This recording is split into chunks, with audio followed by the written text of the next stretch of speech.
আমরা ক্লাসে চলে যাই। সারা আছে, নাদিয়া ইসলাম, হ্যাঁ ক্লিয়ার শুনতে পাচ্ছি।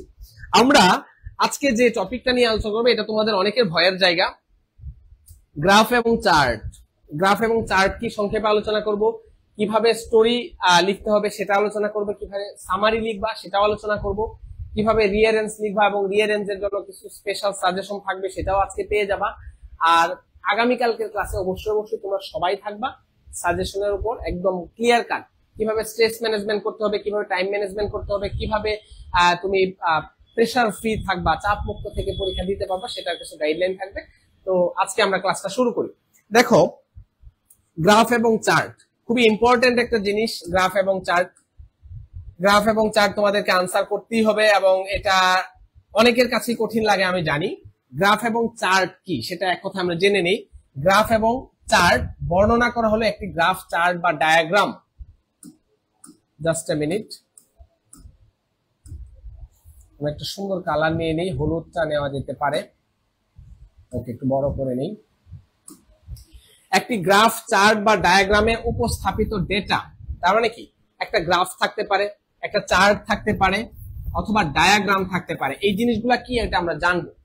ডেটা ব্যাখ্যা করা একটি উপায় যেখানে আমরা মূল বৈশিষ্ট্যগুলোকে গুরুত্ব দিই। আমরা মেইন পয়েন্ট, আমাদের যে মেইন যে পয়েন্টগুলো আছে, মেইন পয়েন্ট, আমাদের একটা চার্টে বা গ্রাফে অনেক তথ্য থাকতে পারে, কিন্তু আমরা আলোচনা করব মূল যে অংশটুকু আছে। কি আলোচনা করবো সেটা সামনে দেখতে পাবো। এবং সংক্ষিপ্ত কার্যকর উপায়ে প্রতীকী তথ্য বোঝার চেষ্টা করি। প্রতীকী তথ্য, এখন এটা তোমরা অনেকেই জানো অলরেডি যে এরকম ডেটা দেওয়া থাকে, এরকম পিলারের মতো অনেক কিছু দেওয়া থাকে, এখানে পরিসংখ্যান দেওয়া থাকে। এই যে তথ্যগুলা, এটা শহীদ মিনারের মতো যদিও লাগতেছে, এটা আমরা নিজেদের ভাষায় ব্যাখ্যা করবো। এটা হলো গ্রাফ এবং চার্ট, এটা নতুন করে বোঝানোর কিছু নাই। দেখো গ্রাফ এবং চার্ট কিভাবে আসে, দেখো এই যে দেখো কয়েক ধরনের গ্রাফ এবং চার্ট আছে। কি কি চার্ট এটা দেখো, এটা হলো বার চার্ট, এটাকে আমরা বলি বার চার্ট। বার মানে কি, এগুলো হলো বার। বার মানে হলো কি, বার, আমি যদি বার বলি, বার বিআর, বার মানে হলো দণ্ড। দণ্ড, এইগুলা হলো দণ্ডাকৃতি, মানে কি এইরকম ভাবে দণ্ডের মতো দাঁড়ানো আছে। এখানে দেখো কিছু তথ্য দেওয়া আছে, 80%, 50%, 68%, 50%, 30%। এই তথ্যগুলা তোমার প্রশ্নে আসবে, তোমার এটা ব্যাখ্যা করতে হবে। কিভাবে কোন লাইনগুলা দিয়ে ব্যাখ্যা করবে এটা আমি তোমাদেরকে এখনই বলে দেবো। দেখো, এটা হলো বার চার্ট, এটা হলো গ্রাফ চার্ট। গ্রাফ মানে কি, এই যে এইভাবে দেখো গ্রাফের মতো করে দাগ দেয়া আছে, এই বারটাকেই আমি যখন একটা গ্রাফে সেট করবো তখন এটাকে আমি বলবো গ্রাফ চার্ট। সাধারণত আমার পরীক্ষায় এই গ্রাফ চার্ট আসে। আরেকটা জিনিস আসে, সেটা হলো পাই চার্ট। পাই চার্ট, এই পাই চার্টটা হলো অনেকটা কিসের মতো, তোমরা পিৎজা দেখছো, পিৎজা, তো পিৎজার মতো সাইজ, এর মধ্যে একটা স্লাইস খন্ড খন্ড অংশ এখানে ভাগ করে বিভিন্ন পার্সেন্টেজ দেয়া থাকবে, এটাকে আমরা বলতেছি পাই চার্ট। তারপর টেবিল চার্ট থাকতে পারে। টেবিল চার্ট কিরকম, এই যে টেবিল আকৃতি, এখানে তথ্য দেয়া থাকবে, টেবিলের মতো এখানে তথ্য দেয়া থাকবে, এটা হলো টেবিল চার্ট। বুঝতে পারছো? আমাদের মেইনলি প্রশ্ন আসে গ্রাফ চার্ট এবং পাই চার্ট থেকে। আমরা গ্রাফ চার্টের সাথে বেশি পরিচিত এবং গ্রাফ চার্টটা থেকেই বেশি প্রশ্ন আসে। বেশি প্রশ্ন বোর্ডে কোথা থেকে আসে, গ্রাফ চার্ট থেকে। এখন গ্রাফ চার্ট দেখে ভয় পাওয়ার কিছু নাই, পাই চার্ট দেখে ভয় পাওয়ার কিছু নাই। সারা সিদ্দিকে আছে গোল্ড পাপড়ি। আচ্ছা, ক্লাসে তোমরা অনেকেই আছো, তোমাদেরকে একটা রিকোয়েস্ট করবো, যারা ক্লাস করতেছো তোমাদের সবার টাইমলাইনে ক্লাসটা শেয়ার করে দাও, বন্ধুদেরকে মেনশন করে দাও, যারা 24 ব্যাচের আছে তারা যেন তোমাদের সাথে ক্লাসে জয়েন করতে পারে। খুবই দুঃসময় যাচ্ছে আমরা জানি 24 ব্যাচের জন্য, বা 25-26-এরও যদি কেউ থাকো আজকের ক্লাসটা করে উপকৃত হয়ে যাও, মানে আগায় থাকবো। তো আমাদের এই যেটা হলো গ্রাফ চার্ট, এরকমও থাকতে পারে, এটাও একটা গ্রাফ চার্ট। এই যে এরকম থাকে, ধরো তোমরা দেখবা যে ক্রিকেট খেলা হয়, ক্রিকেট খেলা যদিও একটা মানে খুবই বাজে খেলা, বাংলাদেশের ক্রিকেট টিম আমাদেরকে যে অভিজ্ঞতা দিচ্ছে আমরা খুবই লজ্জিত, এবং এটা হলো একটা জঘন্য লেভেলের জুয়া খেলা এবং সময় নষ্টের খেলা। তো যাই হোক, সেটা আমি তোমাদেরকে, কিন্তু আমরা এটা পরিচিত হওয়ার জন্য বলতেছি। দেখবা কি, ধরো মুস্তাফিজ বা আমাদের বলার যারা আছে, তানজিম, সাকিব, তারা হলো রান দেয়, যখন তাদের রানের একটা চার্ট থাকে, যে কত ওভারে কত রান দিছে, এরকম একটা চার্ট থাকে, বা কত থেকে কত ওভারের মধ্যে কত রান আসছে, কতগুলো উইকেট পড়ছে, এরকম এই দৃশ্যটার সাথে কিন্তু আমরা কম বেশি সবাই পরিচিত, বিশেষ করে যারা ক্রিকেট খেলা দেখি। তো তাদেরকে আমি একটু এটা দিয়ে বুঝাইতে চাই যে এই যে তথ্যটা, পরিসংখ্যানটা, এটা কিন্তু আমাদের এই যে গ্রাফ চার্ট। আবার দেখবা যে রানের একটা থাকে, এই যে এরকম ভাবে উঠে, অনেক উঠা পরে আবার নামে, এরকম ভাবে এরকম রানের একটা থাকে। ধরো সর্বশেষ এই যে ধরো টোটাল রান হচ্ছে 205, তো এই যে এইভাবে কত রান কিভাবে তারা উঠছে এইভাবে একটা চার্ট দেয়া থাকে। তো এটাকে আমরা গ্রাফ চার্ট বলে থাকি। তো তোমার পরীক্ষায় মেইনলি আসবে এই গ্রাফ চার্ট, এই হয় এরকম দেয়া থাকবে, না হলে বার চার্টের মতো দেয়া থাকবে, অথবা পাই চার্টের মতো দেয়া থাকবে। এই তিনটা ফরম্যাটে তোমার পরীক্ষায় আসতে পারে। এখন কিভাবে প্রশ্ন আসবে সেটা তোমাদেরকে আমি একটু দেখাই। দেখো, যখন আমরা গ্রাফ চার্ট ব্যাখ্যা করি তখন মূলত চারটি স্তরে আমাদেরকে, যখন একটা গ্রাফ বা চার্টকে আমরা ব্যাখ্যা করব, এক্সপ্লেনেশনে আনবো, তুমি যখন পরীক্ষার খাতায় লিখবা তখন সেটা চারটা ভাগে ভাগ হবে। কয়টা ভাগে ভাগ হবে মনে রাখো? চারটা ভাগে আমার ভাগ করতে হবে। চারটা ভাগে আমরা ভাগ করব। কি কি? দেখো, ইন্ট্রোডাকশন, প্রথমেই আমার আসবে ইন্ট্রোডাকশন। ইন্ট্রোডাকশন মানে সূচনা। সূচনায় কি লাইন লিখবা এটা কিন্তু আমি তোমাকে বলে দেবো, তোমাকে একটু অপেক্ষা করতে হবে কি লাইন দিয়ে তুমি শুরু করবা। অনেকগুলো লাইন আমি বলে দেবো, তোমার যেটা পছন্দ হয়, তুমি যেটা ভালো পারবা সেটা দিয়ে শুরু করবা, এবং এটাই ভালো, এর বাইরে যাওয়ার দরকার নাই। তারপর দেখো, তথ্যের মূল বৈশিষ্ট্যগুলোর একটি সংক্ষিপ্ত বিবরণ। এখন আমাকে যে এরকম বার দিয়ে আঁকায়া, বারবার আঁকায়া দিছে, এটার যে মূল বৈশিষ্ট্য আছে সেটার আমি একটা সংক্ষিপ্ত বিবরণ দিব। আবার এটা ছোট আছে, এই যে তথ্যগুলো আছে সংক্ষিপ্ত বিবরণ। ধরো এটা আছে যে পার ওভারে একটা প্লেয়ার কত রান দিছে, একটা ইনিংসে কত রান দিছে। ধরো আমি এখানে দেখলাম এখানে 6, এখানে ধরলাম 8, এখানে 10, এখানে 4, এখানে আবার 7। এই যে এটা রান, এটা হলো রান। তারপরে ধরো এখানে একটা উইকেট পড়ছে, তারপরে এখানে 2টা উইকেট পড়ছে, এখানে 2টা উইকেট পড়ছে, এখানে 2, এখানে 0, এখানে 0, এখানে 0, এখানে 1। তো দেখো এটা হলো আমার 6 রান এক ওভারে। পরের ওভারে 8 রান গেছে, 2টা উইকেট পড়ে গেছে। তারপরে 10 ওভার, পরের ওভারে, তৃতীয় ওভারে 10 রান আসছে, কোনো উইকেট পড়ে নাই। চতুর্থ ওভারে 4 রান আসছে, কোনো উইকেট পড়ে নাই। পরের ওভারে আমার 7 রান আসছে, একটা উইকেট পড়ছে। এই তথ্যগুলো কিন্তু আমি মুখে মুখে যে বলতেছি, এটাই হলো তোমার কাজ। তুমি ব্যাখ্যা করবা যে in this graph or in this chart we can see that the first over of innings the bowler gave 6 runs, মানে কি 6 রান দিছে উইদাউট হ্যাভিং এনি উইকেট, মানে কি কোনো উইকেট পাওয়া ছাড়াই। তো এইভাবে আমাদেরকে বিশ্লেষণ করতে হবে। তারপরে দেখো সংখ্যাগত তথ্য যেগুলোকে একটি প্যাটার্নে সাজানো, সেগুলোকে আরো আলাদা হবে। এই যে সংখ্যাগত যে তথ্যগুলো আছে, আমি এখানে ব্যাখ্যা করবো যে মূল বৈশিষ্ট্যগুলো। এখানে কি বলা হয়েছে? এখানে বলা হয়েছে যে কোন ওভারে কত রান দিচ্ছে, কতগুলো উইকেট পাইছে, বলার কে ছিল, এটা হলো আমার মূল তথ্য। তারপরে কি হলো সংখ্যাগত তথ্য, যেটাকে একটা প্যাটার্নে সাজানো, মানে কি এই যে সংখ্যার তথ্যটা আমরা তখন দেব। এটা হলো আমার থার্ড স্টেপ। এটা কয় নাম্বার স্টেপ? এটা থার্ড স্টেপে আমি এটা কাজ করব। তারপরে আমি সবার লাস্টে যেটা করব, আমি কনক্লুশন টানবো। আমি সবার শেষে কি করব? প্যারা করে লিখবা, অবশ্যই প্যারা করে লিখবা। 4টা, মানে টোটাল 4টা প্যারা হবে গ্রাফ চার্টে, টোটাল 4টা প্যারা হবে। একসাথে কখনোই লিখবা না, এটা প্যারাগ্রাফ না, এটা তুমি তোমার ভাষায় বর্ণনা করতেছো। এখানে অবশ্যই 4টা প্যারা তোমাকে করতে হবে, প্যারা করে অবশ্যই লিখবা। এরকম তোমাদের কোন জিজ্ঞাসা থাকলে অবশ্যই জানাবা। নাদিয়া ইসলাম জিজ্ঞেস করছে, আমি বলে দিলাম। তারপরে দেখো, এখন আমরা ইন্ট্রোডাকশনে আমরা যে কিভাবে পাবো, প্রশ্নে আমাদের কিভাবে আসবে সেটার একটা নমুনা আমি তোমাদেরকে দেখাই। কিভাবে আসতে পারে? Look at the chart below. প্রশ্নে এইভাবে আসবে, it shows the sources of air pollution in a city. এটা দেখাচ্ছে এয়ার পলিউশনের সোর্স, কিভাবে এয়ার পলিউশন হয়। এয়ার পলিউশন কিভাবে হইতে পারে? এটা হইতে পারে ইন্ডাস্ট্রি থেকে হইতে পারে, ভেহিকলস বা কার্স থেকে হইতে পারে, তারপর হইতে পারে আমাদের চুলা হইতে পারে, মানে চুলা থেকে আমরা, তারপরে হলো ওয়েস্টেজ বার্নিং থেকে হইতে পারে, যে ময়লা আবর্জনা যে আমরা পুরাই, এভাবে এয়ার পলিউশন হইতে পারে। তারপরে আর কিভাবে হইতে পারে? ধরো এই যে বিভিন্ন কারণ আমাদের দিয়ে একটা চার্ট দিয়ে দিল, তো তোমাকে বলবে যে লুক এট দ্য চার্ট দিল, তুমি চার্টের দিকে তাকাও, এটা দেখাচ্ছে the sources of air pollution in a city. তো এটা তোমাকে ব্যাখ্যা করতে হবে, একটা নমুনা। তারপরে দেখো, লুক এট দ্য চার্ট, চার্টের দিকে দেখো, এভাবে আসতে পারে, it shows the distribution of A families income. এটা দেখাচ্ছে যে একটা ফ্যামিলির ইনকাম। একটা ফ্যামিলি ইনকাম কিভাবে হইতে পারে? ফাদার্স ইনকাম হইতে পারে, মাদার্স ইনকাম হইতে পারে, কাল্টিভেশন থেকে হইতে পারে, ফার্মিং থেকে হইতে পারে, বিজনেস, ফ্যামিলি বিজনেস থেকে হইতে পারে। এই যে তথ্যটা, এটা তোমাকে দিয়ে দিবে, তোমাকে এখন ব্যাখ্যা করতে হবে। তারপরে আর কিভাবে হইতে পারে? Look at the chart below, it shows the literacy rate of Bangladesh. এটা দেখাচ্ছে যে বাংলাদেশের কি সাক্ষরতার হার। তারপরে হইতে পারে look at the chart below, shows about the passing rates of different subjects of students. শিক্ষার্থীরা বিভিন্ন সাবজেক্টে পাস ফেলের যে সংখ্যা রেশিওটা এটা দেখাচ্ছে। তারপর দেখো দ্য পাই চার্ট, এই যে এটা পাই চার্ট, আমরা নতুন আরেকটা ভার্সন পেলাম যে pie chart below shows the time allocation of students daily activities. যে shows the time allocation, allocation মানে বরাদ্দ, মানে কোন একটা শিক্ষার্থী কোনটার জন্য কতটুকু সময় বরাদ্দ করছে। স্টুডেন্ট ডেইলি অ্যাক্টিভিটিস মানে কি প্রতিদিনের কার্যক্রমে। তারপরে দেখো the graph chart shows the choice of profession by educated people in our country. এইভাবে আমার, তারপর দেখো the graph below shows the gradual rate number the positive and negative uses of the mobile internet users in Bangladesh. এইভাবে আমার পরীক্ষায় প্রশ্ন আসতে পারে। তো এইভাবে প্রশ্ন আসার পর আমি কি করব দেখো,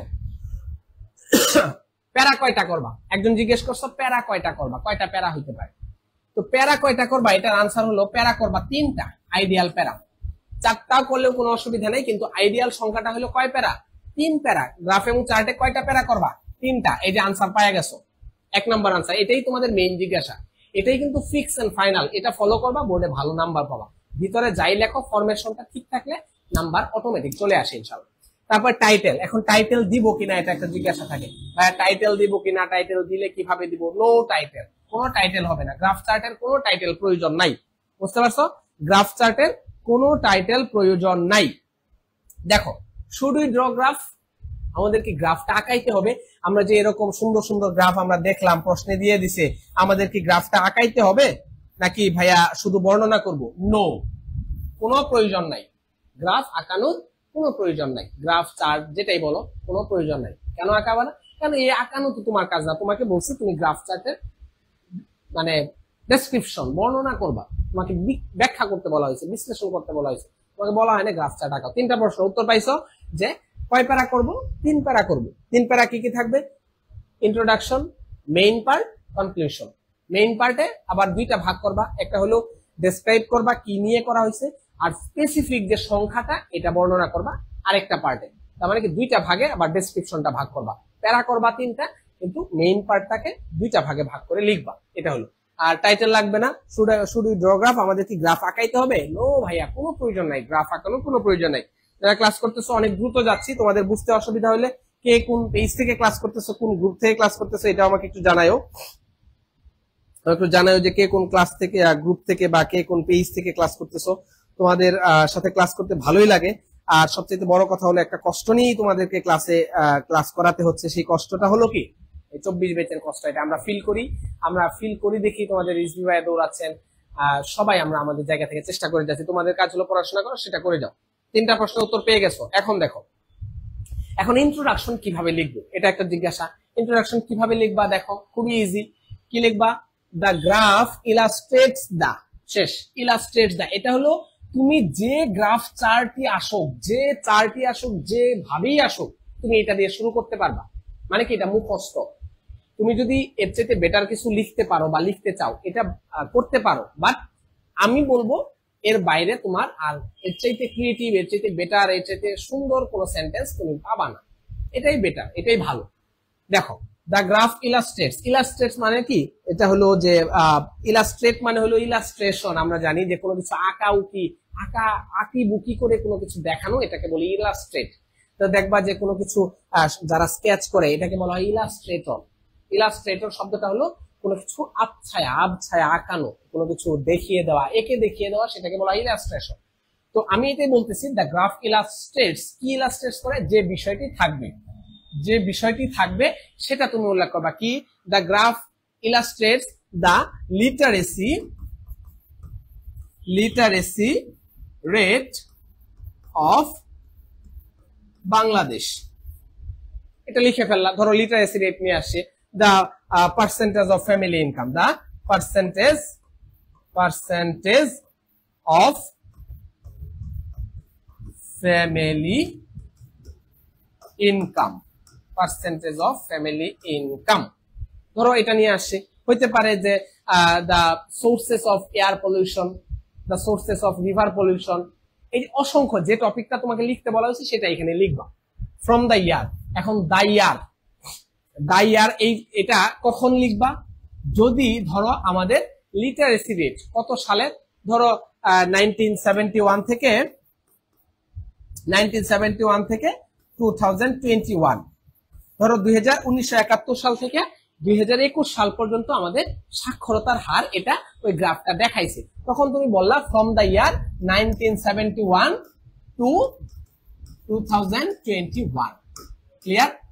তোমার কাজ হবে যে দ্য গ্রাফ ইলাস্ট্রেটস, এর পরিবর্তে তোমরা আর কি কি সেন্টেন্স লিখতে পারো। The graph reveals information about the, এটা একটা সেন্টেন্স হতে পারে। তুমি জাস্ট তোমার কাছে যেটা ভালো লাগবে, এখানে ধরো একটা, দুইটা, তিনটা, চারটা, পাঁচটা, ছয়টা সেন্টেন্স দেয়া আছে তোমাদের পছন্দ মতো। The graph provides the graph deals with the graph shows the, তারপরে the graph illustrates, reveals, provides, deals, shows the, এটুকু। যদি সাল উল্লেখ না থাকলে জাস্ট তোমরা এখানে ইয়ারটা দেওয়ার দরকার নেই, ফ্রম দ্য ইয়ার এই অংশটুকু বাদ যাবে।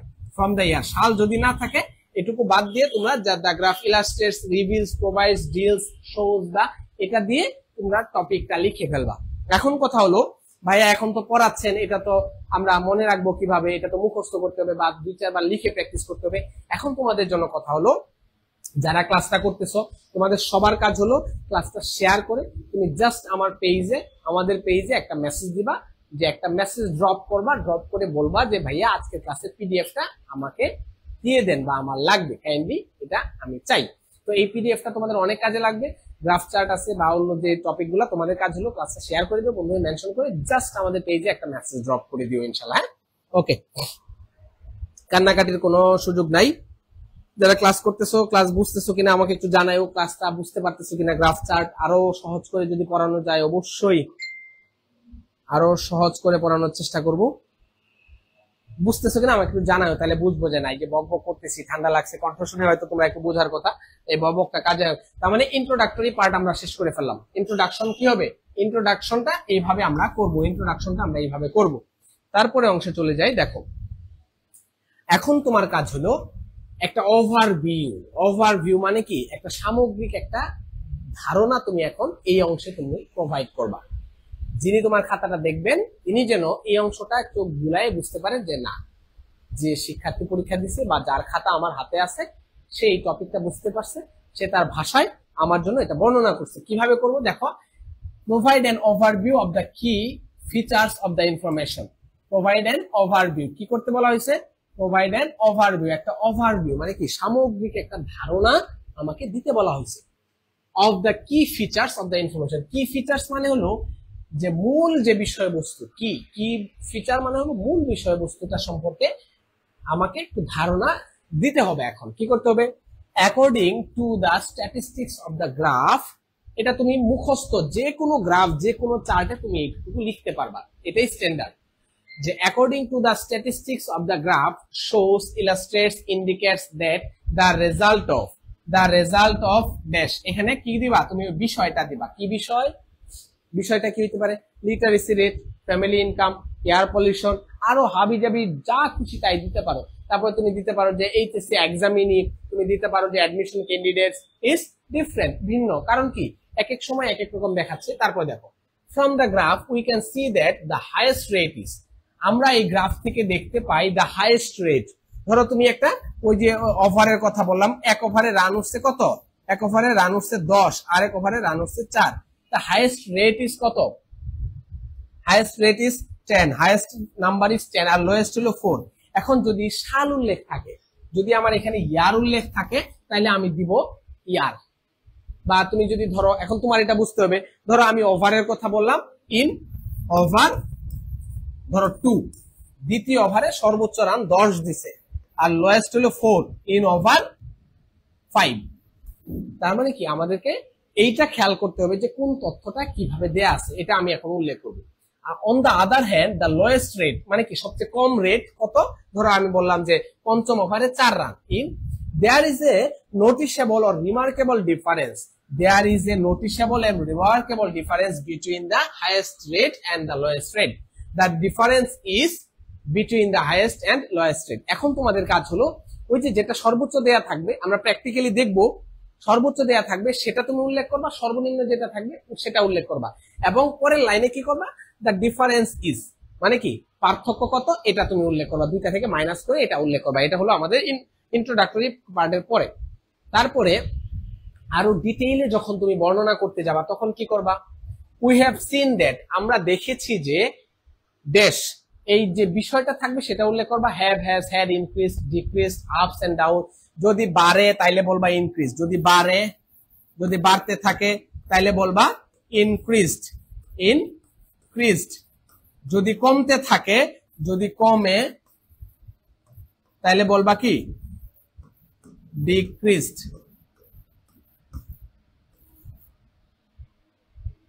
যদি একই রকম থাকে, একই রকম থাকে তাইলে কি বলবা রিমেইনস সেম, রিমেইনস সেম।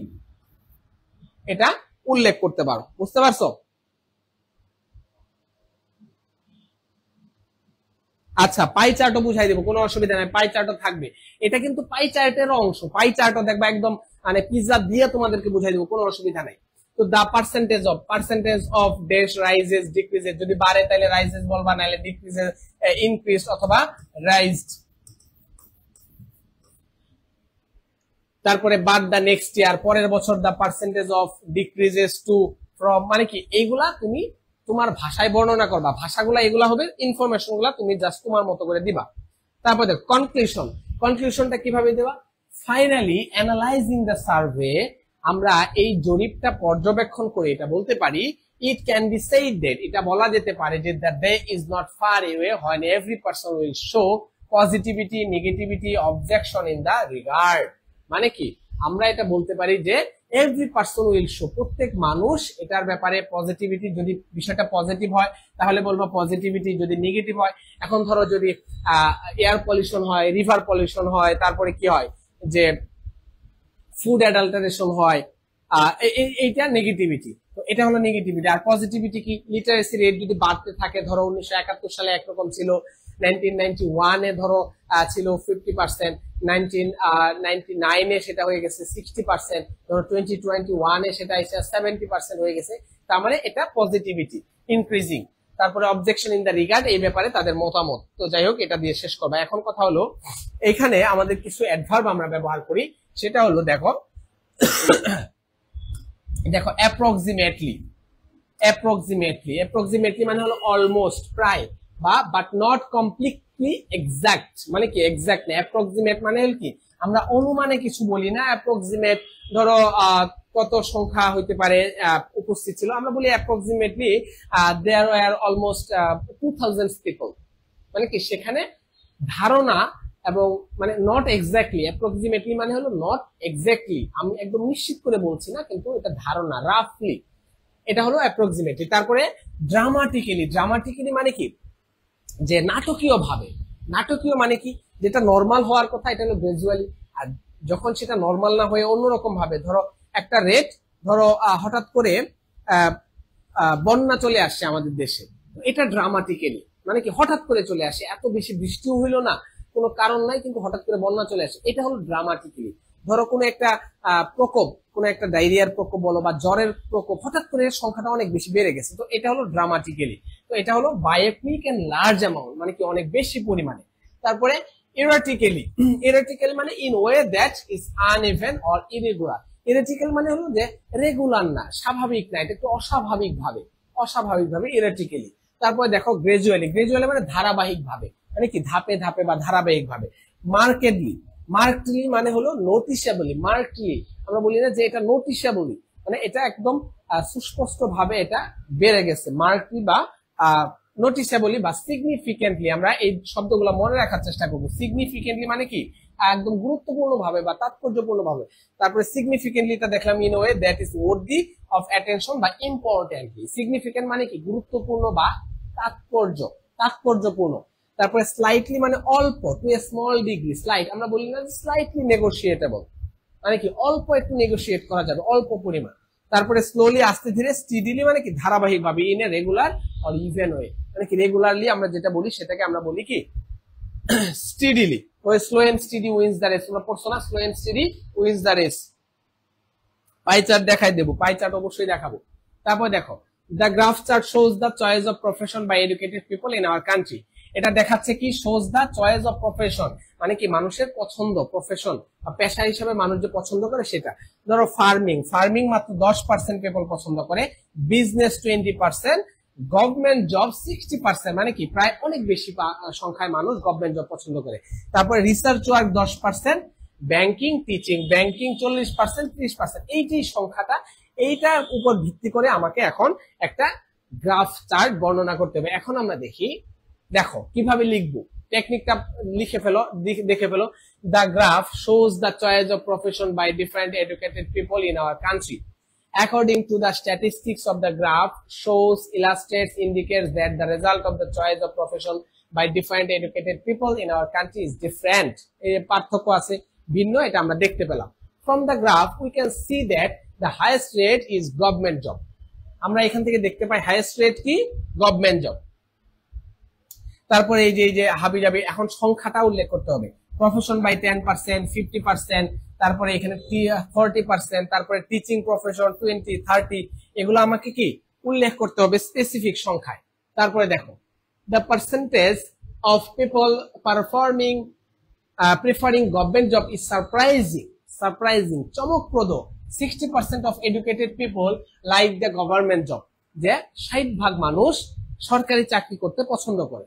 তারপরে কি, but it is a matter of sorrow that only 10% of people choose farming and research work. তো এই যে আমরা দেখলাম। তারপরে দেখো, ফাইনালি ইন দ্য কনক্লুশন তুমি সুন্দর করে একটা লাইন বসাই দিবা, এটা হলো প্যাটার্ন। তারপরে আরেকটা প্যাটার্ন আমরা দেখি, যে এই দেখো 38%, 56%, 47% এখানে উল্লেখ করা আছে। এটা কি দেয়া আছে, deals with the literacy rate of Bangladesh, নাকি এখানে দেখা যাবে যে the graph shows the literacy rate of Bangladesh, rate of BD. Now describe the graph in your own words, তোমার ভাষায় এটা বর্ণনা করো। তো এখানে দেখো যে 1995 সাল, 2000 সাল, 2001 সাল, 2003 সাল, 2010 সাল, এভাবে করে আমার কিছু স্ট্যাটিস্টিক দেওয়া আছে, কত পার্সেন্ট বাড়ছে কমছে, এইভাবে করে আমরা বর্ণনা করব। এটা তোমরা একটু দেখে নিও, এখানে আমি হাতে ধরে ধরে পড়াচ্ছি না, তোমাদেরকে এই পিডিএফটা দিয়ে দিব, তোমরা জাস্ট আমাদের পেজে একটা মেসেজ দিও, যারা ক্লাস করতেছো পেজে মেসেজ দিও, আমি এই পিডিএফটা তোমাদেরকে সাথে সাথে দিয়ে দিব ইনশাআল্লাহ। এখানে সুন্দর করে দেয়া আছে, এটা তোমরা বাসায় একটু পড়ে নিও। এখন দেখো, নাদিয়া বলতেছিল যে ভাইয়া পাই চার্টটা একটু আমাকে দেখাই দেন, বা পাই চার্টটা যদি একটু পড়াই দিতেন, তাইলে লিখতে হবে মিনিমাম। এটা পারি খুব ভালো করে। আচ্ছা, শামস বলতেছে খুব ভালো করে পারে, খুবই ভালো, খুবই ভালো। এটা কয় পেজ লিখবা, এটা 2 পেজ, হাইয়েস্ট 2 পেজের বেশি যাওয়ার দরকার নেই, খুবই অল্প। এখন পাই চার্ট কি, এই যে দেখতেছো একটা পিৎজা, এই যে পিৎজা, এটাই হলো তোমার পাই চার্ট।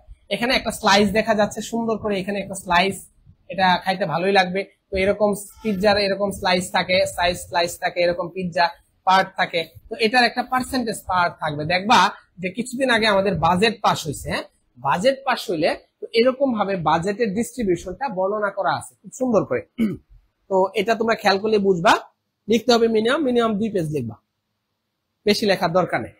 তো দেখো, ইমাজিন এ ডেলিশিয়াস পিৎজা, একটা খুবই সুস্বাদু পিৎজা কল্পনা করে। Pie chart is like a pizza, একটা পাই চার্ট পিৎজার মতো, কাট ইনটু স্লাইস, মানে কি দেখবা এরকম রোলার দিয়ে পিৎজা যখন স্লাইস করে তখন খুবই ইয়াম্মি, খাইতে ভালো লাগে আলহামদুলিল্লাহ।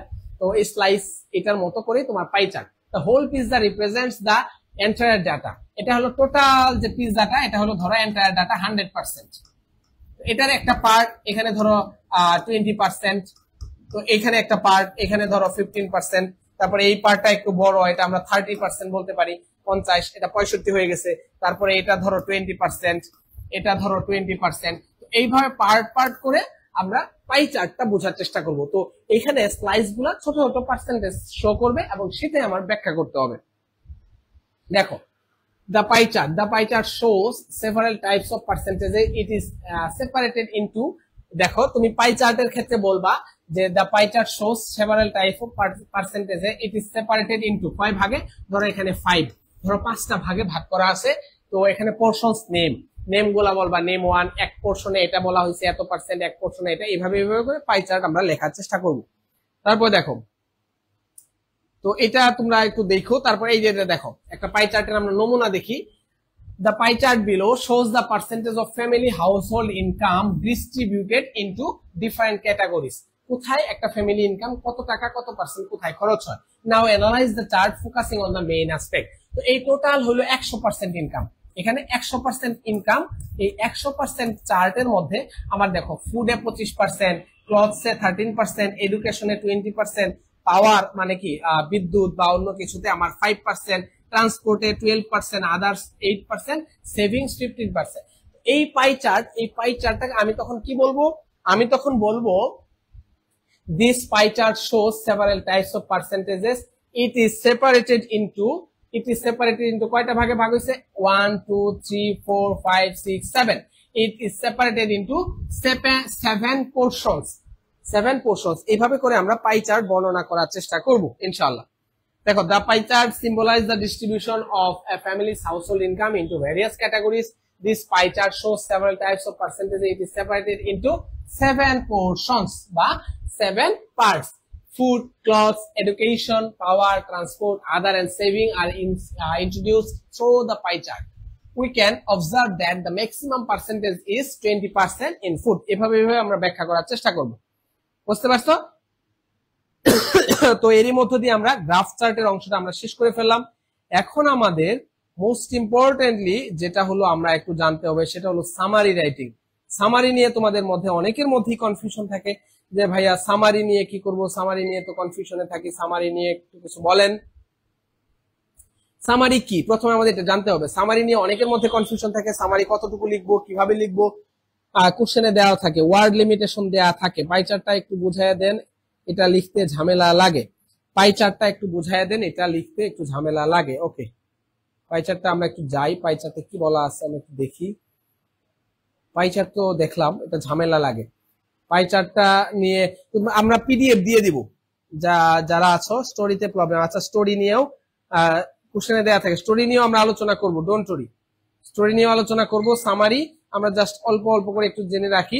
দেখো সামারিটা কি, সামারি কি জিনিস এটা আমাদের আগে জানতে হবে। Summary is a shorter version of an original text. মানে কি, তোমার টেক্সটটা যদি এত বড় হয় তাহলে সামারিটা হবে তোমার জাস্ট এটা। মানে ধরো এটা তোমার টেক্সট, এটা হলো তোমার সামারি। বুঝতে পারছো?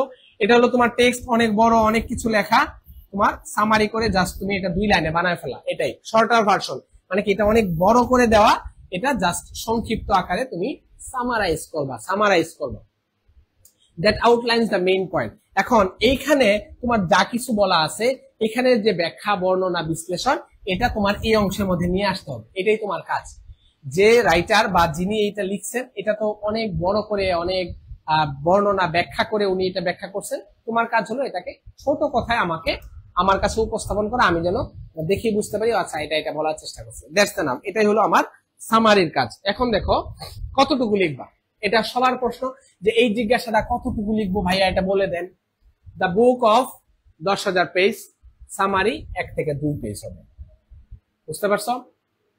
10,000 পেজের একটা বইয়ের সামারি হবে কতটুকু, 1 থেকে 2 পেজ। বুঝতে পারছো? 10,000 বইয়ের একটা সামারি কতটুকু হবে, 1 থেকে 2 পেজ। এখন কথা হলো তোমার 1 পৃষ্ঠার একটা স্টোরি, 1 পৃষ্ঠার একটা গল্প তুমি সামারি কত লিখবা? তোমার সর্বোচ্চ 3 থেকে 4 লাইন, সর্বোচ্চ 5 লাইন তুমি লিখতে পারবা। 1 পৃষ্ঠায় যতগুলো লাইনই থাকুক, তোমার কাজ হলো সেটা 3, 4 থেকে 5 লাইনের মধ্যে শেষ করা। Theme 10 line. Steps of summary writing.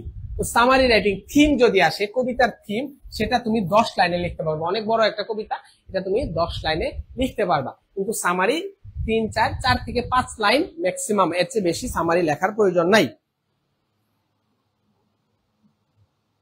আচ্ছা, সুহাইলা আক্তার, প্যারাগ্রাফ মূল ভাব। হ্যাঁ, প্যারাগ্রাফ 2 রকমের মধ্যে। প্যারাগ্রাফ নিয়ে কালকের ক্লাসে বিস্তারিত আলোচনা হবে, যখন সাজেশন দিব তখন প্যারাগ্রাফ নিয়ে সংক্ষিপ্ত একটু আলোচনা করে দেবো, সেটা তোমাদের যথেষ্ট হবে ইনশাল্লাহ। দেখো, আমার কিছু স্টেপস আছে। আমি সামারি লেখার জন্য আমি কি করতে হবে? প্রথমে প্যাসেজটা খুব সুন্দরভাবে বুঝে পড়তে হবে। প্যাসেজটা এখন তোমার যদি এখন একটা জিনিস খেয়াল করো, তুমি সামারির জন্য কোনো প্যাসেজ পড়ে যাও না বা তোমার প্যাসেজ পড়া নাই। এখন পরীক্ষার হলে তোমার একটা প্যাসেজ আসলে সেটার পেছনে তোমাকে সময় দিতে হবে 5 থেকে 10 মিনিট। কিন্তু একটা জিনিস চিন্তা করো, ধরো তোমার একটা প্যাসেজ পড়া আছে, তুমি এখন থেকেই যে সাজেশনটা কালকে দিব এই প্যাসেজগুলো তুমি জাস্ট পরীক্ষার আগের রাতে একবার করে একটু পড়ে গেলা। এতদিন সময় গেছে, যা পড়ছো পড়লে পড়ছো, না পড়লে পড়ো নাই, কিন্তু সাজেশনটা অবশ্যই খেয়াল করে দিও, সাজেশন থেকে প্রশ্ন কমন আসবে ইনশাআল্লাহ। প্যাসেজটা খুব সুন্দরভাবে ভালো করে বুঝতে হবে, সুন্দরভাবে বুঝে পড়তে হবে। এখন এই পড়াটা পরীক্ষার হলে বসে পড়ার চাইতে বাসায় পড়ে নেওয়া ভালো, কারণ এমন আনকমন কোনো প্যাসেজ আসবে না, কমন প্যাসেজই আসবে। তোমার জাস্ট হলো সেটা সম্পর্কে একটা ক্লিয়ার ধারণা থাকতে হবে। Sub heading and important point underline করতে হবে। ধরো তুমি একটা প্যাসেজ পড়তেছো, এরকম প্যাসেজ আছে, প্যাসেজের প্রত্যেকটা লাইন কিন্তু ইম্পর্টেন্ট না, প্যাসেজের প্রত্যেকটা লাইন ইম্পর্টেন্ট না। ধরো একটা লাইন তোমার ইম্পর্টেন্ট মনে হয়েছে, এই লাইনটা তুমি এভাবে সুন্দর করে আন্ডারলাইন করলাম, এই অংশটুকু আমার ইম্পর্টেন্ট। তারপর ধরো এই অংশটুকু আমার ইম্পর্টেন্ট, এই তথ্যটুকু আমার লাগবে। পড়ার সময় জাস্ট খুবই তড়িৎ গতিতে, খুবই অল্প সময়ের মধ্যে তোমার এটা মার্ক করে ফেলতে হবে যে না এটা হলো ইম্পর্টেন্ট লাইন, এটা আমার সামারি লিখতে গেলে এটা আমার লাগবে, তো এটা মার্ক করে ফেলবা। এটা হলো প্রধান কাজ, দুইটা কাজ আমরা দেখে ফেললাম। তারপর দেখো সামারি এর প্রথমে লিখতে হবে প্যাসেজটি মূলত কোন বিষয়ে লেখা হয়েছে। একদম প্রথম লাইন ইম্পর্টেন্ট লাইন হলো তুমি এক লাইনে সামারিটা করে ফেলবা, যে পুরো প্যাসেজটা, তোমার প্যাসেজটা যদি হয় বাংলাদেশের শিক্ষা ব্যবস্থা নিয়ে, the passage deals with the education system of Bangladesh, তোমার যদি প্যাসেজটা হয় যে the passage deals with the illiteracy problem of Bangladesh, তোমার প্যাসেজটা যদি হয় the passage deals with and explain the food adulteration problem of Bangladesh. তো এই যে এই ব্যাপারটা, এটা তুমি প্রথম লাইনে, এক নাম্বার লাইনে এটা লিখে ফেলতে হবে। এটা হলো মোস্ট ইম্পর্টেন্ট, এটা তোমার শুরু একদম ম্যান্ডেটরি কাজ, যে তোমাকে প্রথম লাইনে প্যাসেজটা মূলত কোন বিষয়ের উপর সেটা লিখে ফেলতে হবে। বুঝতে পারছো? এটা তোমার কাজ। এখন শামস একটা প্রশ্ন করছে যে বোর্ডের সব সামারি, এখন বোর্ডের সামারি ধরো অন্য বোর্ডে, তোমার কোন বোর্ড আমি জানি না, ধরো তোমার ময়মনসিংহ বোর্ডের একটা সামারি সেটা যশোর বোর্ডে চলে আসতে পারে, চিটাং বোর্ডে, আবার যে কমন পড়বেই এটা নিশ্চিত করে বলার সুযোগ নেই। কোন একটা বোর্ড চাইলো যে নতুন করে একটা প্যাসেজ তোমাকে দেখ, তুমি সেটা কিভাবে সামারাইজ করো সেটা মূল্যায়ন হয়ে যায়, তখন কিন্তু কমন পড়ার চান্স কম। তবে সাধারণত সাজেশন থেকে বা যেগুলো মোস্ট ইম্পর্টেন্ট আমরা সাজিয়েছি সেখান থেকে কমন চলে আসার সম্ভাবনা আছে। সেই প্যাসেজগুলো তোমরা একটু দেখে যাও, তোমাদের ইনশাআল্লাহ কমন পড়বে, এটা আমরা নিশ্চিত করে বলছি না, ইনশাআল্লাহ বলছি, আল্লাহ যদি চাহেন তাহলে কমন আসতে পারে। প্রথম লাইনটা, হেডলাইনটা ভালো করে লিখতে হবে। প্রথম লাইনটা কিভাবে লিখবা দেখো, দ্য প্যাসেজ এক্সপ্রেসেস, এটা তুমি লিখতে পারো, the passage has expressed, the passage is about, the passage views the idea, underlining factors, perception, concept of, তারপরে the passage explains, analysis, in the passage we find notice, the passage which has been discussed about, এগুলা দিয়ে শুরু করা যায়। আমি আরো কিছু বলতে পারি, the passage deals with, the passage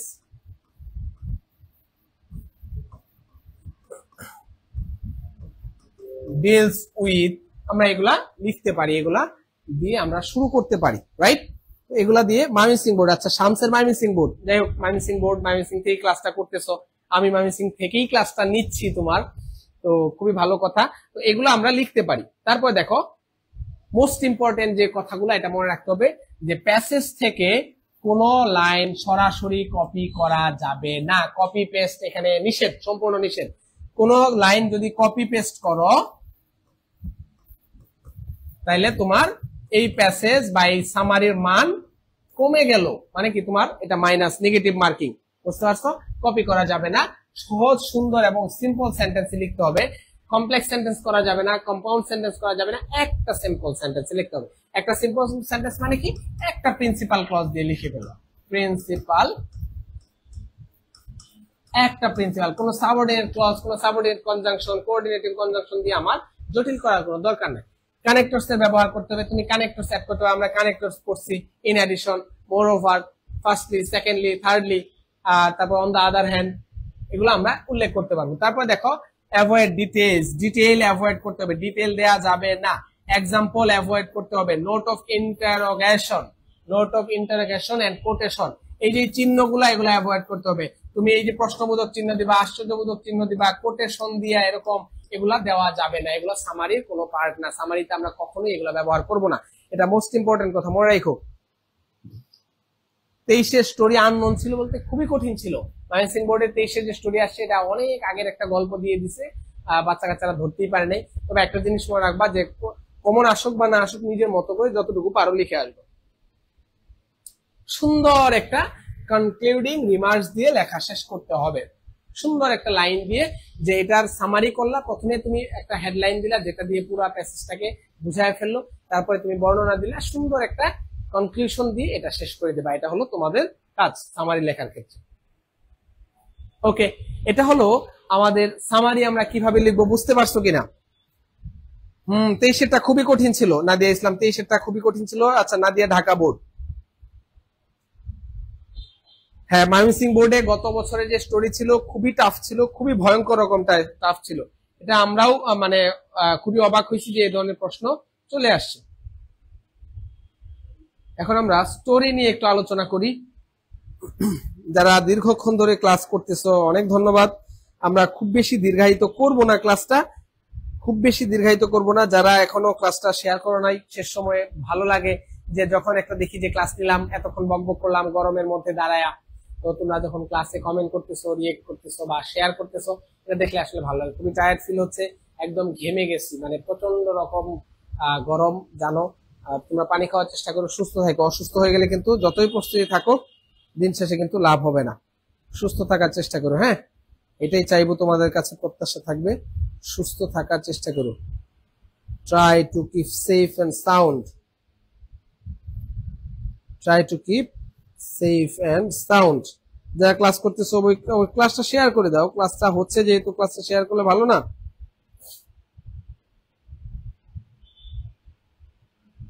কালকে তোমাদের রিসিভে চমৎকার একটা ক্লাস হয়েছে, অনেকেই ক্লাসটা করছো, একদম শর্ট ওয়ান শর্ট সাজেশন দিয়ে দিছে, খুবই চমৎকার। ক্লাসটা করতেছো তোমরা কি বুঝতেছো না কিনা?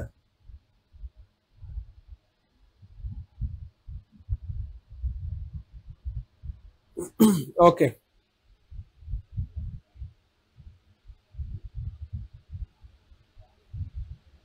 ওকে আচ্ছা আচ্ছা, আমরা স্টোরি রাইটিং লেখার নিয়ম এটা একটু দেখি। স্টোরি রাইটিং এ আমাদের কিছু নিয়ম অনুসরণ করতে হয়, কিছু নিয়ম ফলো করতে হয়।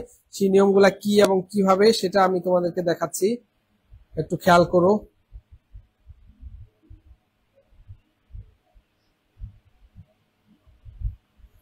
ওকে, ক্লাস করে বুঝতেছো কিনা আমাকে একটু জানাইও, কমেন্ট না করলে কেমনে বুঝবো?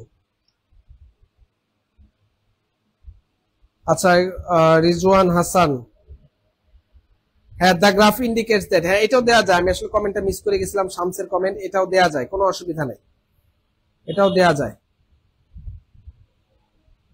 আচ্ছা দেখো, আমাদের স্টোরি রাইটিং এর ক্ষেত্রে আমরা কিছু নিয়ম অনুসরণ করবো, সেই নিয়মগুলা কি সেটা আমি তোমাদেরকে দেখাচ্ছি। আচ্ছা কমেন্ট গুলা খুঁজে পাচ্ছি না, আচ্ছা ক্লিয়ার, ওকে।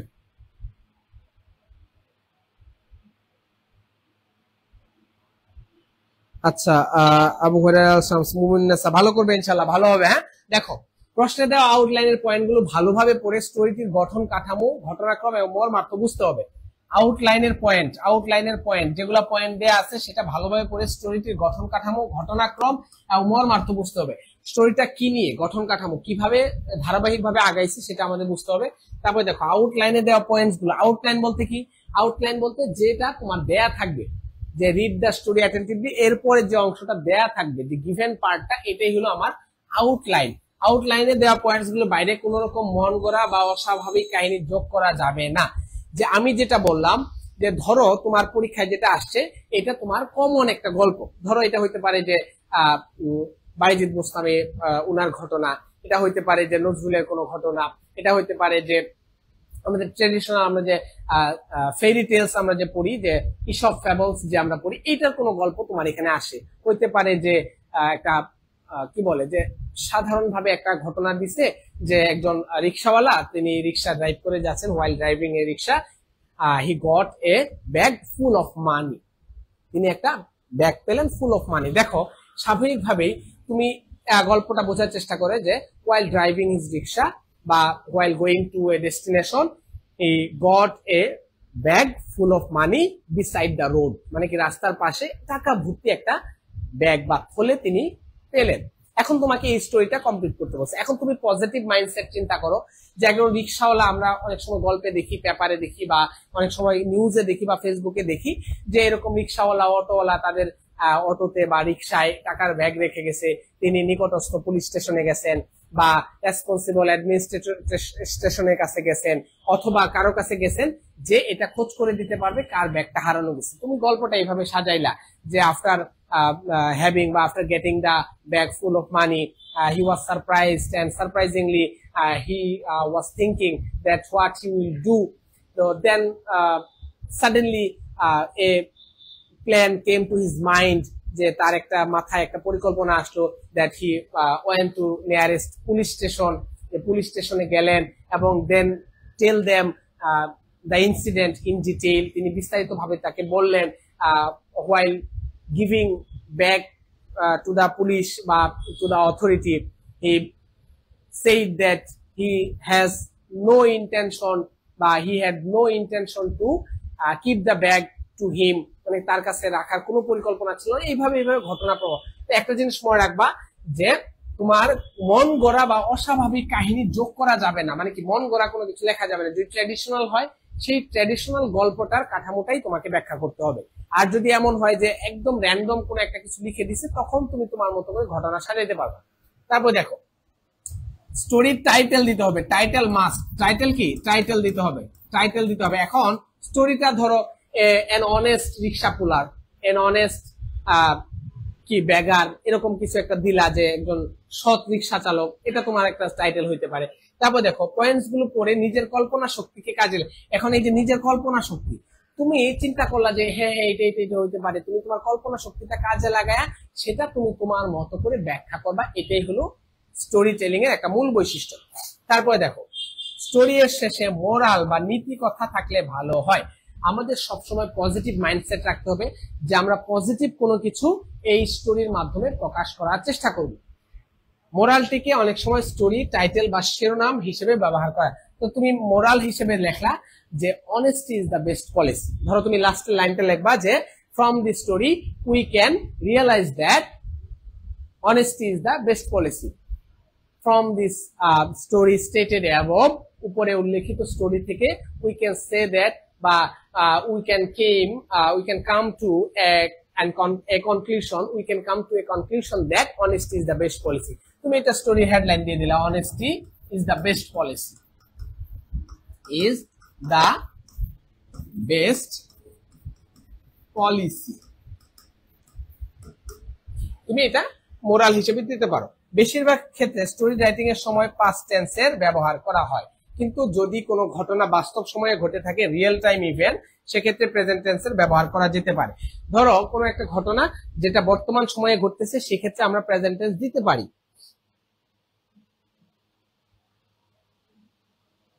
আচ্ছা, ইংলিশ বানায় লিখতে গেলে এখন সবকিছু মুখস্থ লিখতে পারবে না। শামস যে বলতে সবকিছু তো তুমি মুখস্থ করতে পারবে না, কিছু তো তোমার বানায় লিখতে হবে। তো এটার জন্য ফ্রি হ্যান্ড রাইটিংটা অনেক important. Free hand writing practice করতে হবে। ফ্রি হ্যান্ড রাইটিংটা অনেক বেশি প্র্যাকটিস করলে এটা আয়ত্তে আসবে। তো এই জিনিসটা একটু খেয়াল করবা। এগুলো আমরা স্টোরির ক্ষেত্রে দেখো, গল্পটিকে একটু বিগিনিং দিবা, একদম শুরুতে থাকবে বিগিনিং, তারপরে মিডল পার্ট, তারপরে এন্ডিং দিবা, তারপরে কনফ্লিক্ট। কোনো ভালো খারাপের দ্বন্দ্ব, ঠিক ভুলের দ্বন্দ্ব যদি থাকে, ভালো খারাপের দ্বন্দ্ব কি, ঠিক ভুলের দ্বন্দ্ব। ধরো ওই যে এ গ্রিডি ফার্মার, অথবা তুমি যদি বলতে পারো grasp all lose all, grasp all lose all. ওই যে আমাদের একটা গ্রিডি ফার্মার আছে না, যার একটা হাঁস ছিল, হাঁসটা সোনার ডিম দিত, সে ভাবছে তার পেট কাইটা সব ডিম একসাথে বের করে ফেলবে। তো ওই গল্পটা দেখো, গ্রেস অল লস অল। তো তুমি এখানে ভালো মন্দের একটা দ্বন্দ্ব আছে, তুমি এখানে একটা তোমার ওপিনিয়ন দিতে পারো যে এই লোকটা যদি, সে যদি ধৈর্য ধরতো, সে যদি লোভ না করে সেটাকে লালন পালন করতো, তাহলে সে কিন্তু উপকৃত হতো এবং দিন শেষে সে অনেক ধনী হয়ে যেত, অনেক টাকা পয়সার মালিক হয়ে যেত। এই যে ভালো খারাপ এবং ঠিক ভুলের দ্বন্দ্ব, এইটা তুমি ওপিনিয়ন এক্সপ্রেস করতে পারো, তোমার মতামতটা তুমি উপস্থাপন করতে পারো। তারপর দেখো রিজলিউশন মানে সমাধান।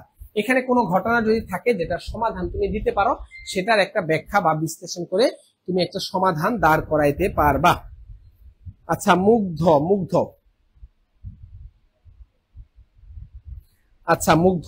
ওকে। আচ্ছা, যাই হোক, তোমাদের নিজেদের মধ্যে একটু গল্প চলতেছে, গল্প করা ভালো, সমস্যা নাই। তারপরে দেখো স্যাম্পলটা ভালোভাবে খেয়াল করো, নিচের স্যাম্পলটা দেখো। Write a story based on the following points and give a suitable title to the story. A man had a goose that daily laid a golden egg. এই যে গল্পটা বলতেছিলাম, যে একটা মানুষের একটা হাঁস ছিল, একটা ফার্মারের একটা হাঁস ছিল, যে প্রতিদিন কি করত, প্রতিদিন স্বর্ণের ডিম দিত। He hid those eggs in a box. তিনি এই এগগুলা একটা বক্সের মধ্যে রাখতেন। He sold them one by one and became rich. সে একটার পর একটা এগুলো বিক্রি করতে, এবং wanted to become richer still. He thought of getting all the golden eggs from the goose at a time. He killed the goose, he got nothing. এই যে ফ্লো, এই যে ধারাবাহিকতা, এটার মাঝখানে মাঝখানে তুমি তোমার বর্ণনা, ব্যাখ্যা, বিশ্লেষণ করবা। এখানে কাল্পনিক কোনো কিছু অ্যাড করার সুযোগ নাই। আমি বলতাম a greedy farmer, a greedy farmer, অথবা তুমি দিতে পারো গ্রেসফুল লস অল।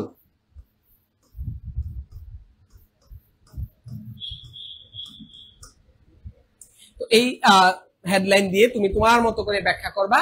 এটা দেখো, এখানে একটা ডেমো দেয়া আছে, সুন্দর করে দেখো। ওয়ান্স আপন এ টাইম, একদা, a man named Rahim used to reside a tranquil village place. Tranquil মানে দূরবর্তী, দূরবর্তী, একদম নীরব নিভৃত একটা গ্রাম। ট্রাঙ্কুইল মানে হলো নীরব নিভৃত। Village placed amid rolling hills. Rahim was a common man who lived with a remarkable companion, a wonderful goes that laid a single brilliant golden egg each day. সুন্দর করে এখানে বর্ণনা আছে। তো they when I have all once, তারপর দেখো সুন্দর করে believing that goes mastered the greedy man and the golden goose। এখানে দেখো আরেকটা টাইটেল সুন্দর করে দেওয়া আছে, the greedy man and the golden goose। এটা দিতে পারো, অথবা কি the greedy farmer দিতে পারো, তারপর দিতে পারো graceful losel, যেটা তোমার কাছে ভালো লাগে। graceful losel এটাও দেওয়া যেতে পারে। এখানে সুন্দর করে একটা স্টোরি দেওয়া আছে, এটা তোমরা দেখো। তারপর দেখো মোরালটা কি দিলা, গ্রেস অল লস অল, সবকিছু লস করো। একেবারে পেতে চাইলে যা আছে সব হারা। এখানে বাংলার মিনিং দেয়া আছে, এটা তুমি জাস্ট তোমাদের একটু বোঝার জন্য। তো গ্রেস অল লস অল আমি দিলাম। তো এটা ছিল আমাদের স্টোরি রাইটিং। স্টোরি রাইটিং পার্টটা আমরা শেষ করে ফেললাম। স্টোরি রাইটিং এ অবশ্যই তোমাদের কি দিতে হবে, রিয়ারেন্স। এখন আমরা রিয়ারেন্সে চলে যাই একসাথে। 25 বছর জন্য একসাথে সব কভার করে ফেলতেছি। রিয়ারেন্স দেখো, রিয়ারেন্স এই যে মোস্ট ইম্পর্টেন্ট রিয়ারেন্স। আচ্ছা, এটা তো আছেই, কিন্তু আমরা দেখতেছি। তো এটা কালকে পেয়ে যাবা, কালকে এটার সাজেশন তোমাদেরকে দিয়ে দিব। আমি দেখি যে রিয়ারেন্সের আর কোনো পার্ট আছে কিনা। ম্যাটেরিয়ালস রিয়ারেন্স, এই যে এটা।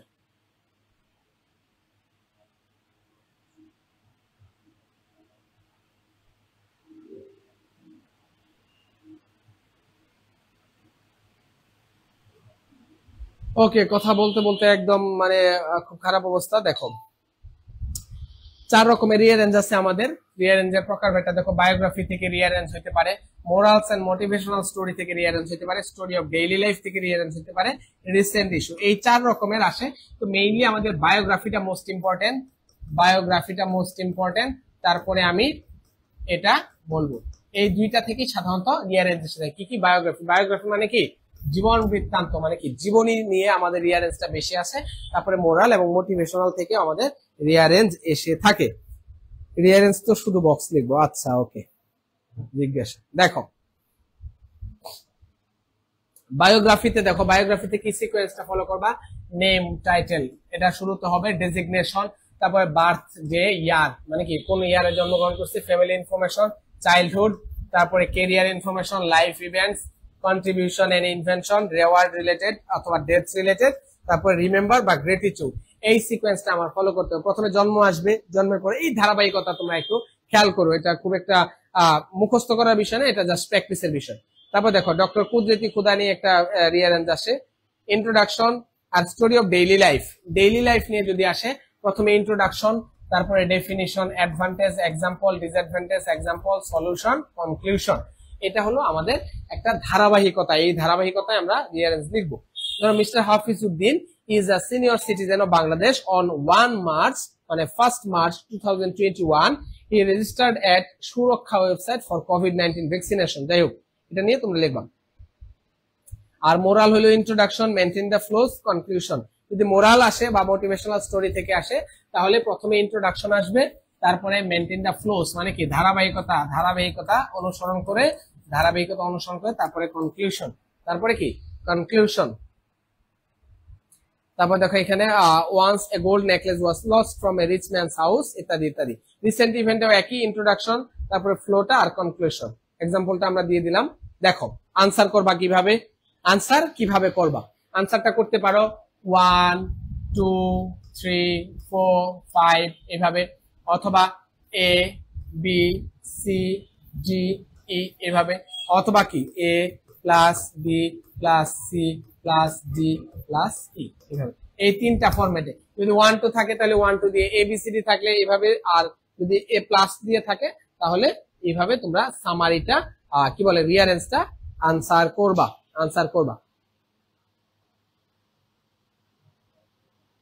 আচ্ছা, বক্স লেখার পর কি পুরো প্যাসেজ সহ লিখতে হবে কিনা? বক্স লেখার পর পুরো প্যাসেজটাই লিখতে হবে, লিখে দিয়ে আসবা। তো কারণ কি, ধরো তুমি লিখলে কোনো ক্ষতি নাই তোমার, কিন্তু যদি ধরো কোনো একজন টিচার উনি এটা ভালোভাবে নিলেন না, বা এটা ডিরেকশন দেওয়া আছে হয়তো শুধু বক্স লিখলেই হবে, উনি এটা পছন্দ করলেন না, তো এটা কেটে দিবে না, পুরোপুরি নাম্বার কেটে দিবে না, কিন্তু খাতার সৌন্দর্য ঠিক রাখার জন্য বক্সের পাশাপাশি পুরোটা লিখলে হয়। আবার শুধু বক্স লিখলে সেটাতেও কোনো অসুবিধা নাই, কিন্তু কার কাছে তোমার খাতাটা যাচ্ছে এটার উপরে অনেক কিছু ডিপেন্ড করে। রিস্কটা আসলে না নেওয়া উচিত। তারপরেও যদি বক্স দাও শুধু তোমার নাম্বার কেটে দিবে এরকম কোনো কারণ নাই। তোমার সিকোয়েন্সটা ঠিক থাকলেই সেটা ঠিক বলে বিবেচিত হবে, সিকোয়েন্সটা ঠিক থাকলেই তুমি ফুল মার্কস পেয়ে যাবে ইনশাল্লাহ। ওকে, অনেকক্ষণ বক করলাম, বকের কোনো শেষ নাই।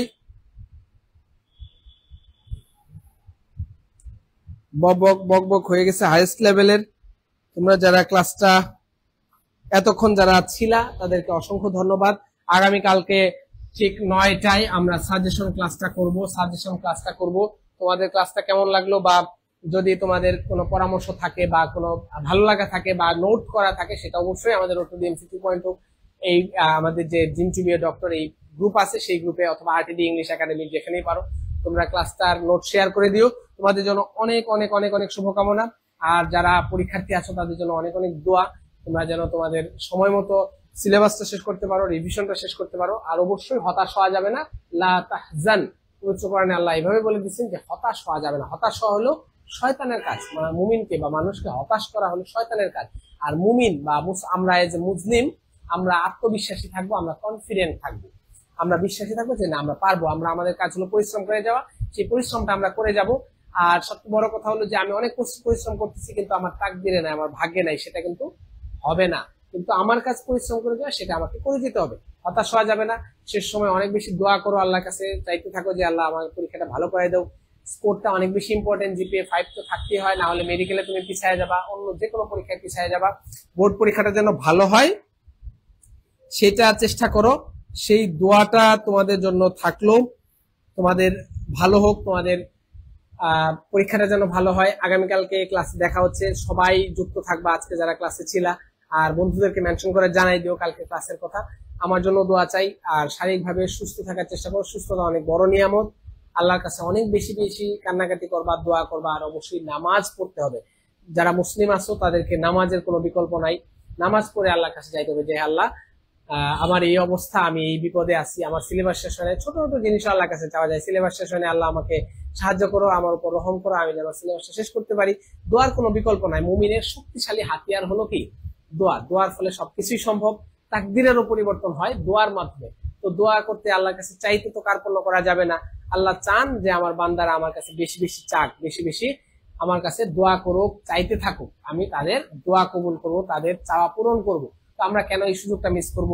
যারা অনেক বেশি যাদের সামর্থ্য আছে, যারা সম্ভব, অবশ্যই তাহাজ্জুদে নামাজ পড়তে পারো, আল্লাহর কাছে বেশি বেশি নফল নামাজ করতে পারো, বেশি বেশি দোয়া করতে পারো আল্লাহর কাছে যে আল্লাহ যেন আমাকে ভালো একটা রেজাল্ট করার সুযোগ দেন, আমার পরিবারের জন্য যেটা ভালো এবং আমার ভবিষ্যতের জন্য যে রেজাল্টটা উত্তম এবং কল্যাণকর সেটা যেন আল্লাহ আমাকে পাওয়ার তৌফিক দেন। সবার জন্য অনেক অনেক দোয়া, অনেক অনেক শুভকামনা। সবাই ভালো থাকো, সুস্থ থাকো। আল্লাহ হাফেজ। আসসালামু আলাইকুম ওয়া রাহমাতুল্লাহি ওয়া বারাকাতুহু।